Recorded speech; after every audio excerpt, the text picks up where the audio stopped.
Buenos días a todos. Hoy vamos a estudiar el modernismo.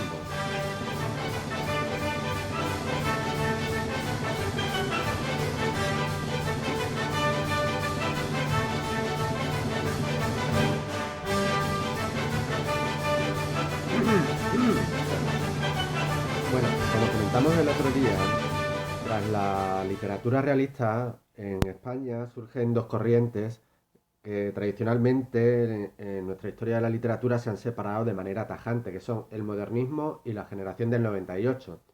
También dijimos, sin embargo, que no se puede hacer una diferencia tan tajante, tan clara, ya que muchos autores de la generación del 98, como Valle Inclán, Antonio Machado, fueron a su vez modernistas y hubo autores modernistas como Rubén Darío que a su vez fueron incluidos en algún momento en la generación del 98. Sin embargo, nosotros, por cuestiones puramente pedagógicas, es decir, para entender bien cada una de esas corrientes, vamos a estudiarlos en primer lugar por separado y ya después en otro video tutorial pues los uniremos. En este video tutorial, como he dicho, vamos a hablar del modernismo. Bueno, como os pongo aquí, modernismo en realidad es una palabra polisémica, es decir, tiene varios significados. La palabra modernismo, desde el punto de vista de la literatura universal, se utiliza para hacer referencia a una serie de escritores que nacen después o realizan sus obras después de la literatura realista y que son corrientes superadoras del realismo. Es decir, que sin renegar de intentar plasmar la realidad tal y como es, lo hacen desde otro punto de vista o utilizan técnicas literarias diferentes para captar aspectos de la realidad diferentes, ¿no? Por ejemplo, autores como Virginia Woolf o James Joyce van a utilizar el monólogo interior para intentar recrear el pensamiento de los personajes, a veces de manera ordenada o a veces tratando de plasmar el mundo caótico del pensamiento, como sucede en una de las mejores obras de la literatura universal, como es el Ulises de James Joyce. Otros autores, como Marcel Proust o Henry James, van a jugar mucho con el tiempo, con el recuerdo, van a tomar ese tiempo como si fuese una plastilina, ¿no? Y lo van a retorcer absolutamente.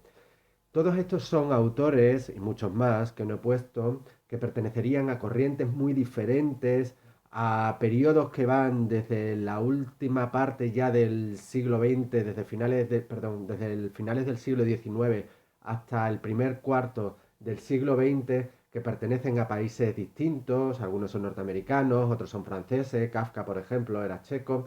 Entonces, bueno, son, digamos, una corriente muy, muy heterogénea que nos sirve para designar a esa literatura superadora del arte realista y que también se utiliza en otras artes como en la pintura, en la escultura, etcétera. Pero desde el punto de vista exclusivamente de la literatura hispana, va a designar un movimiento que nace en Hispanoamérica aproximadamente en 1875 y que se va a desarrollar hasta 1910, aunque habrá también coletazos posteriores, que, que tendrá como poeta más visible a Rubén Darío. Las etapas del modernismo. El modernismo nace, como he dicho antes, sobre 1875 en Hispanoamérica, con autores como José Martí, José Asunción Silva, Gabriel Nájera y sobre todo Rubén Darío, que será el más importante de todos ellos.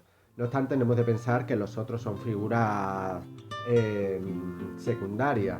Por ejemplo, José Martí, aparte de un gran poeta, fue un revolucionario, creó un partido revolucionario en Cuba en los años 70 y de hecho el aeropuerto de La Habana actualmente lleva su nombre, es el aeropuerto José Martí. José Martí además, como anécdota, hizo también el poema Guantanamera, que es en el que se basa la canción de Guantanamera, que es muy conocida.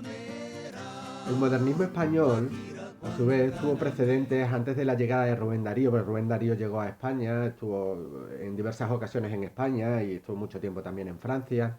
Pero antes de que Rubén Darío dejase su huella, ya hubo una poesía con cierta tendencia al modernismo en obras de autores como Salvador Rueda y Manuel Reina. Ya se va a consolidar con otros poetas como Francisco Villaespesa o Emilio Carrere. Tened en cuenta que hablo siempre de poesía porque el modernismo es un movimiento fundamentalmente poético, aunque también hay modernismo teatral en obras de autores como Eduardo Marquina o también novelístico, especialmente en las sonatas de Valle Inclán, ¿eh? Pero sobre todo fue un movimiento poético. Los grandes nombres del modernismo español serán Valle Inclán, con sus sonatas, pero también con su poesía, Antonio Machado, Manuel Machado, que era su hermano, y el gran Juan Ramón Jiménez, cuya primera época será modernista. Todos estos autores serán modernistas en un inicio y después evolucionarán hacia otros estilos literarios. Y en Cataluña a su vez va a surgir un grupo de modernistas algo independientes que se van a reunir en torno a un local que se llama el Cuatro Cats y en el que destaca sobre todo la figura de Joan Maragall, pero también otros. Es la época también del modernismo arquitectónico de Gaudí. Características del modernismo. Bueno, aquí tengo condensadas algunas características del modernismo, que como veis son muchas. ¿eh? Tenemos, por ejemplo, el rechazo de la literatura anterior. El modernismo trata de superar al realismo y de hecho va a plasmar mundos muy diferentes a los del realismo. Influencias del parnasianismo y el simbolismo, que son dos movimientos literarios y poéticos franceses que veremos un poquito después. Renovación de la métrica. Los poetas modernistas van a tratar de huir de las estrofas más clásicas de la poesía y a su vez a veces la cogen y las van a modificar. Por ejemplo, en lugar de hacer sonetos de 14 versos, los hacen de 15 versos o de 13 versos, o en lugar de hacer sonetos, el soneto siempre es endecasílabo, es decir, siempre tiene 11 sílabas cada uno de los versos, pues van a hacer sonetos alejandrinos de 14 sílabas o sonetos hexasílabos de 7 sílabas. Lo mismo con el romance, que van a hacer romances de 7, de 9, de 11 sílabas. A veces también van a probar el verso sin rima o incluso el poema en prosa, como en la obra Azul de Rubén Darío. Van a utilizar el uso de la mitología y el sensualismo, la mitología clásica, una renovación léxica con numerosos extranjerismos, con palabras procedentes de Francia, galicismos, de Inglaterra, anglicismos, helenismos, es decir, palabras provenientes de Grecia o muchos latinismos. Hay un culto a la perfección formal, es decir, a que el poema sea perfecto, con una gran musicalidad, unas rimas muy perfectas, etc. Búsqueda de imágenes muy plásticas y acercamiento a otras artes. Las imágenes que van a utilizar van a ser muy visuales, no se trata de que el lector sea capaz de representarse perfectamente las imágenes que el poeta plasma en sus poemas. Y hay un acercamiento a otras artes, a veces a la música o a veces también al impresionismo de autores como Van Gogh, como Monet, como Manet, como Cézanne, sobre todo eso, al impresionismo pictórico que a través de unas pinceladas trata de hacernos ver una realidad, ¿no? Pero sin la precisión del arte realista o del arte neoclásico. Hay abundantes adjetivaciones, se utilizan mucho los adjetivos, ¿no? Precisamente para tratar de hacer estas imágenes tan plásticas. Se utilizan figuras rítmicas o figuras poéticas que dan un gran ritmo y musicalidad al verso. Los poemas del modernismo, lo vamos a ver ahora como un ejemplo, son muy musicales y muy rítmicos. Y hay un rechazo de la realidad cotidiana. Frente a la poesía realista de autores como Núñez de Arce, que tratan de captar la realidad tal y como es, a veces con tintes sociales, aquí se tratan de evadir y en muchas ocasiones, como sucedía en el romanticismo, se van a evadir al pasado, a la Edad Media, a lugares, a pasados remotos, o bien a lugares exóticos, como por ejemplo el lejano Oriente o lugares inventados. Uno de los poemas más conocidos de el modernismo es la sonatina de Rubén Darío. No es ni el mejor ni el peor, simplemente es un poema que acapara muchas de estas características que hemos visto. Supongo que todos lo habréis escuchado en alguna ocasión. La princesa está triste, ¿qué tendrá la princesa? Los suspiros escapan de su boca de fresa, etcétera. En este poema podemos ver algunas de esas características que hemos visto, ¿no? Por ejemplo, la musicalidad del poema, casi se puede cantar, ¿verdad? La princesa está triste, ¿qué tendrá la princesa? Los suspiros escapan de su boca, de fresa que ha perdido, la risa que ha perdido, el color. Bien, todo esto se consigue gracias a que cada uno de los versos está acentuadas, las palabras, los acentos de las palabras siempre recaen en las mismas sílabas, en la tercera, en la sexta, en la décima y en la decimotercera. La princesa está triste, ¿qué tendrá la princesa? Los suspiros escapan de su boca de fresa. Siempre son las mismas sílabas las que están acentuadas y eso provoca una gran musicalidad en el verso.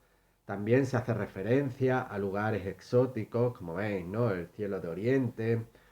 Eh, en otros lugares del poema se hace referencia a la China. Como veis, está la princesa encerrada en un palacio, ¿no?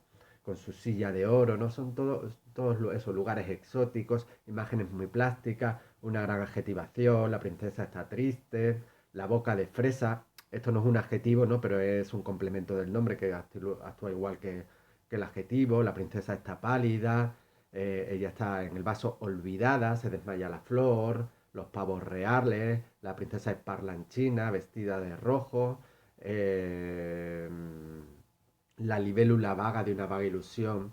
Aquí vemos también la acumulación de sonidos de L y de Vs, ¿no? Que provoca pues algo muy etéreo, algo que está a punto de romperse, la libélula vaga de una vaga ilusión. ¿M? Todos esos ejemplos, todos esos recursos rítmicos son muy propios del modernismo. Bueno, muchos de los autores modernistas dieron a conocer sus composiciones a través de revistas que tuvieron gran importancia, revistas modernistas como Germinal, Vida Nueva, Helios, aquí tengo otra, Hispania, Juventud, que fue propia de que se escribía en catalán. Hispania también era una revista catalana, pero se escribía en español. Helios la fundó Juan Ramón Jiménez y fue su director. Todas ellas de vida muy breve, ¿eh? Todas ellas duraban a veces 1 o 2 años esa revista, o a veces unos meses. Bueno, como principales influencias del simbolismo, perdón, del modernismo, podemos citar por una parte el parnasianismo. El parnasianismo fue un movimiento poético francés del siglo XIX, cuyo máximo representante es Théophile Gautier. Ahí os tengo subrayada una máxima suya, el arte por el arte. Eso significa que la poesía y el arte general tiene como único fin el arte mismo. Es decir, a diferencia de los neoclásicos, por ejemplo, que decían que el arte tenía como función enseñar y entretener, ¿no? Pero el fin último es la enseñanza, u otro tipo de poesía que a lo mejor lo que buscan es la exaltación de Dios. La poesía y el arte en general deben única y exclusivamente existir por su propia belleza, por el deleite que persiguen. El parnasianismo será una poesía de una gran musicalidad, como la poesía modernista, una poesía serena y equilibrada, y un gran gusto, al igual que el modernismo, por la perfección formal. Más importante todavía que el parnasianismo será el simbolismo, donde destacan los llamados poetas malditos franceses, como Baudelaire, Rimbaud, Mallarmé o Verlaine.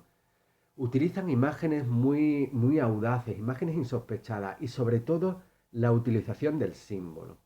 El símbolo es una figura que trata de evocar, de sugerir, a diferencia de la metáfora. La metáfora también trata de sugerir, pero en la metáfora existe una correspondencia entre la imagen real y la imagen metafórica, ¿no? Es decir, por ejemplo, en el famoso soneto 23 de Garcilaso de la Vega, cuando se dice: coged de vuestra alegre primavera el dulce fruto antes que el tiempo airado cubra de nieve la hermosa cumbre. La alegre primavera es la juventud, el dulce fruto es el objeto de goce, el tiempo airado es el paso del tiempo, la hermosa cumbre es la cabeza de la dama y cubra de nieve se refiere a las canas antes, es decir, coged de vuestra juventud, el goce o gozad de vuestra juventud antes de que el paso del tiempo cubra de canas vuestra cabeza, es decir, antes de envejecer. Sin embargo, la poesía modernista va a utilizar mucho el símbolo. El simbolismo se va a llenar de plazas vacías, de calles muertas, que va a sugerir más que a hacer una correspondencia directa, pues sugerirán ambientes de soledad, de tristeza, de muerte. ¿M? No existe una correlación directa. Otras influencias que vamos a encontrar en el modernismo serán el impresionismo, al que antes hemos hecho referencia, el decadentismo, con su gusto por lo macabro o lo tenebroso, el prerrafaelismo, que es una corriente pictórica, o poetas románticos como Poe o Whitman, a quien Rubén Darío dedicaría Azul, su primer libro de poemas.